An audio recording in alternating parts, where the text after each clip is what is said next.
the life, the wit, the wisdom of Charlie Munger. Charlie Munger, as you know, Charlie Munger is the vice chair of Berkshire Hathaway, which is one of the companies that we've invested in. And that's one of the companies that the stock that we really, really like. And that's what we're giving away. We're giving away our Berkshire Hathaway stock to help you get going and get on your way to a better life and to a life that's better for your children. But I want to talk a little bit about Charlie Munger. I've met Charlie in passing. He is an amazing guy, and he is a massive reason why Berkshire Hathaway was so successful. You know, there's always a team. There's always a team of people that make stuff happen. Walt Disney had his brother Roy. Roy doesn't get much of the accolades. Very few people know who even Roy was, but Roy was the older brother, and Roy was really the genius behind the finances, because otherwise they would have had, these interesting stories and movies and stuff like that, but it would have never worked because they didn't have, it wasn't commercially effective, so they could take the profits and re-roll them again and again and again and continue to build things. Steve Jobs had Tim Cook. Tim Cook was a massive help to Steve Jobs as they were really kicking off Apple and getting Apple up and running. And then, of course, Tim Cook took over after Steve passed away. But you've always got these great teams. And with Warren Buffett, his guy was Charlie Munger. Charlie and Warren grew up in the same city. They both worked for Warren's grandfather's little store. They were a little bit, Charlie was 7 years older than Warren. Charlie passed away a couple days ago at the age of 99. He almost hit 100. And he was the guy that was really responsible for really taking the attitude of what we invest in and how we invest it to a whole different level.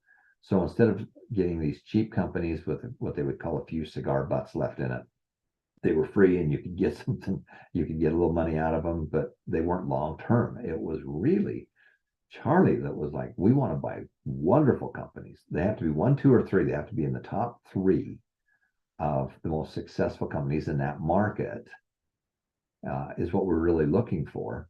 And we want to do it at a fair price. Now, when you hear fair price, they like to buy stuff cheap. They like to buy it when the marketplace is going the other direction. They've got all this cash and they swoop in and they buy stuff and invest in stuff when it's a great price. But I want to, I'll watch this one quick video on Charlie Munger, and then I want to talk to you about some of the things I learned from him, some of my favorite quotes and things like that from Charlie. So Jacob, if you're available, let's go ahead and watch this video that is kind of a compilation from Larry Cunningham, who's a famous author who I've met and has many of his books. Awesome. Okay. I'm sharing it now. Let me know if that sound doesn't work, but we should be ready to go. There, can you see it? And then... It is said there is no greater or more successful friendship in the business world than that of Berkshire Hathaway's Warren Buffett and Charlie Munger. The more than 5-decade partnership ended yesterday, 2 months shy of Munger's 100th birthday. Munger passed away peacefully in California. What will live on is the friendship that created one of the most profitable investments for the shareholders who took a chance on the 2 kids from Omaha, Nebraska. Charlie Munger and Warren Buffett spent so many minutes, days, and decades together building Berkshire Hathaway into a nearly $800 billion juggernaut that Buffett's daughter Susie told me they began to look like twin brothers. Their twinning extended to their uncompromising promise to buy great businesses, but only at a fair price, a religion so unyielding that in 1972, they almost missed out on what would to date become their sweetest cash printing machine. Do you remember how the Seas conversation went down when you bought Seas? See, we were both idiots. Yeah. And finally, one of my old partners said to me, "You guys are too cheap. This is a wonderful business. Why don't you grow up?" And I looked over at Warren, and he looked over at me, and we paid an extra $100,000 reluctantly. On many issues, Buffett played the more diplomatic, avuncular partner to Munger's sometimes brutally blunt, but often clear-eyed assessments. Warren, you called healthcare the tapeworm of American economic competitiveness. True. That's a lovely image. Well, it deserves it. I mean, our health care may be the best in the world. And Bill would know more about that than I would. But the truth is, it's gone from 5% of GDP to 17%, and there's only 100 points in the dollar. Charlie, cost. You took it a step further, and when I was sitting there in the press box, people were either kind of chittery or gasping when you said, we're giving too much chemotherapy to people that are all but dead. That's right. Okay. I'm trying to be popular, as you can tell.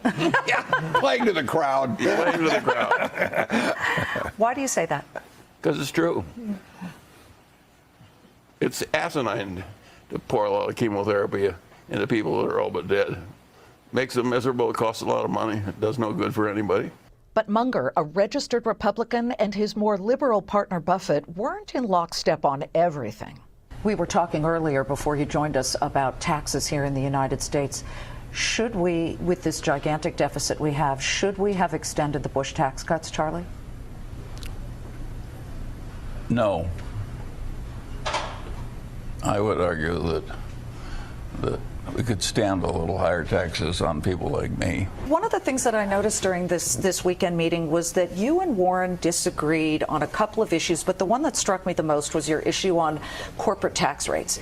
Warren feels that corporations should be taxed more. They have the money. You say no. Why? Well, I think it's a disadvantage to have your tax rate less than the tax rate elsewhere in the world. And so I don't think we're in total control of our own tax rates. Meaning I think it would be crazy to have a tax rate in the United States 50% and have it 20% generally throughout the rest of the world. And when it came to the Bitcoin craze, Munger's position, which he famously stated during our 2015 and 2018 conversations on Fox Business, was ruthless. This digital currency that's out there that people say, oh, it might be the next big thing. What do you think? I think it's rat poison. Put him down as undecided. He's anything but undecided. This weekend, Vice Chair Charlie Munger likened trading cryptocurrency to, quote, trading turds. The always eloquent Charlie Munger joins us now. Hi, Charlie. Thank you for being here. This is getting a lot of attention, more than it probably deserves, because there are much bigger issues that we deal with here. But, Charlie, did you know there was supposed to be a Bitcoin conference this weekend in Omaha? Had they asked, you could have been the keynote speaker. Would you have said yes? Well, they were probably crowded out by a group of people that wanted to have a conference on sewage. When you called rat poison 5 years ago, right here in these chairs on Fox Business, you called it rat poison, but that was when it was about $150. Today it's $9,000. It had hit $19,000. So it's more expensive rat poison. One thing upon which both Buffett and Munger remained intransigent was how to spend Berkshire's cash pile. The two always agreed that using it to pay shareholders a cash dividend was never the best way to deploy capital. 10 years from now, as you look at the stock, which is at about $220,000 per share, which is unbelievable because it's never split, no dividend. 10 years from now, Charlie, which part of that will be changed? I don't think it will pay a dividend. I don't think it will split. And I think it will be considerably higher 10 years from now. Those are easy questions. I agree with him. They are easy questions, and I agree with what he said. Yeah, but I can't, I might not. Listen, God willing, you'll be here so I can redo the tape and say. I confidently predict I won't be here. Oh, we wish he were still here. Charlie Munger gone at the age of 99, but boy, is he not forgotten. Let's bring in the man who has studied the inner workings of Berkshire Hathaway intensely. He's written not one, not two, but 4 books on the conglomerate and the 2 richest minds behind it, Warren Buffett and, of course, Charlie Munger. We welcome Lawrence Cunningham, former legal professor GW, joining me now, first on Fox Business. I know you were so close with them. What's a day like this today mean for you? Well, cried a little. I'm sure Warren is despondent and bereft. At the same time, you're right that he brought a lot of joy, intelligence, and wisdom to a large number of people. And so there's a big community out there coming together, even on a sad day like this, with a tiny bit of joy. You know, you talk about when they first met. It was years after both of them, albeit at different times, because Warren was 7 years younger than Charlie, worked at Warren's grandfather's grocery store.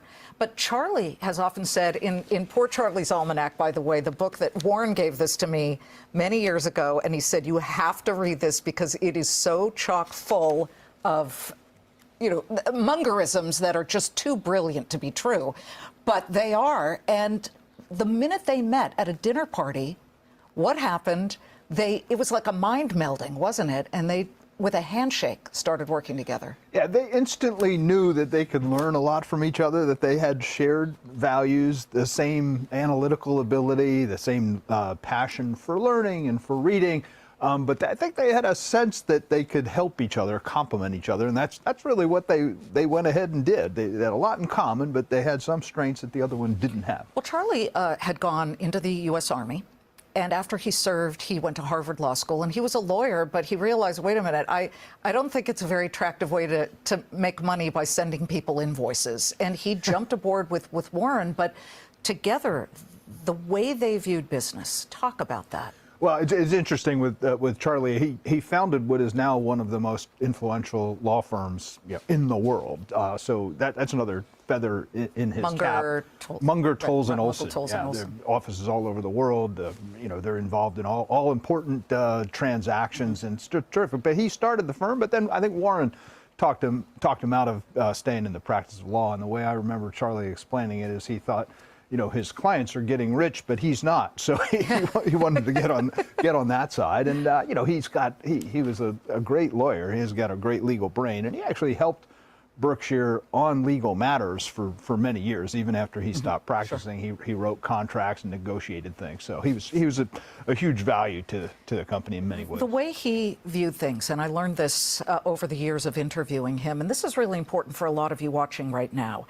He said that his success came from the art of waiting without tiring of waiting. Meaning, he said, you look at those hedge funds, they don't even know how to wait. They want to make decisions really quickly. And he said, but I have sat for years at a time with money in treasuries just waiting for that perfect lower priced opportunity so that he didn't overpay. Patience and that kind of discipline is something they had in common. Warren felt the same way. And I can't measure them against each other, but Charlie was even willing to tell Warren, please don't do that. Warren wasn't motivated by action, but even at a time when the cash pile is growing and the opportunity looked good, Charlie would be very rational about the evaluation, and if the business wasn't attractive or had some risks associated with it, too much hair on it, he'd tell Warren he shouldn't do it. Well, he really hated Bitcoin, and he thought he didn't like artificial intelligence. This is, good old-fashioned human intelligence is doing just fine for me. But there was another viewpoint that he had, and that was that the fancy people with, quote, high IQs were the very people who often got this country into a lot of trouble by betting too much on certain things. I mean, the long-term capital management, Russian ruble disaster, which may predate a lot of you watching, but there were emergency meetings with the Federal Reserve and a lot of bankers. He said this, I constantly see people rise in life who are not the smartest, sometimes not even the most diligent, but they are learning machines. They go to bed every night a little wiser when they get up, and boy, does that help, particularly when you have a long run ahead of you, which is inspiring for people who didn't go to Ivy Leagues or don't have that great, IQ, supposedly, right? I mean, that's how he viewed things. He thought learning is a duty. Like, people were obliged to read and read as much as they can, learn something new every day, develop wisdom every day, and he certainly lived that. I think he was infectious. Tens of thousands of people following Berkshire have that same sensibility. What do you know, Larry, about Charlie that most of us don't? Well, we know him as a curmudgeonous, cynical public figure, and he certainly deserves that because he, as you showed in many of your clips. But he had a very soft, sweet side too. In Oh, fact, yeah. in some ways, And a smile. I mean, those smiles. he's hysterical. In some ways, it was a bit being partnered, being paired with Warren. Warren had the amiable, forward sort of social aspect, and so Charlie was playing the number two, playing the straight man a little bit. In private and in his own life, he's just as amiable, jovial as Warren. Oh, hilarious. And I want to share something with our viewers. I once asked him which company he absolutely admired the most, but I asked him after I asked about sustainable energy, which, listen, Berkshire Hathaway is a huge energy division that checks all the boxes, both green and fossil fuels. And he had said first, he said, if we don't harness the wind, the sun, and water, we're just stupid. But then he said that the company he most admired of all, the way it was run, was ExxonMobil. He was a capitalist. He called things like he saw them, and he gave credit where he felt credit was due. Yeah, I mean, he called it like he sees him. I mean, I think Warren, that's another thing he has in common with Warren. I mean, Charlie may have been far more direct than Warren, but look, Warren has written about energy and the energy transition, and I think the investments that you've seen Berkshire making in the past couple of years indicate that fossil fuels, they may need to be managed, but they're not going to disappear. And so, Right. Well, Occidental Petroleum, they've taken a huge stake there. Yeah. It's great to have you. Great Yeah, to see you a few again. tears, and I'm so grateful to have poor Charlie's almanac here. But the Ducks, you're wondering, every year, because they own Oriental Trading, which is the party store that makes a bunch of things, they come out with the Warren and Charlie Ducks. And Charlie's duck, I mean, are they so cute? But they're almost the same, and I've collected them over the years. And it's bittersweet now. There will be one duck, but Charlie's quacking will live on. Thank you so much. thank you, Liz. Charlie Munger, one of a kind, yesterday gone at the age of 99. We will be right back. So this is an amazing story about Charlie. And in the next section, I'm going to talk about things I learned from Charlie, but they were an incredible dynamic duo. They, as part of your team, you've got to have part of a team. You got to have other people to talk to brainstorm and check where you're at. So we're going to be right back with another section on Charlie Munger.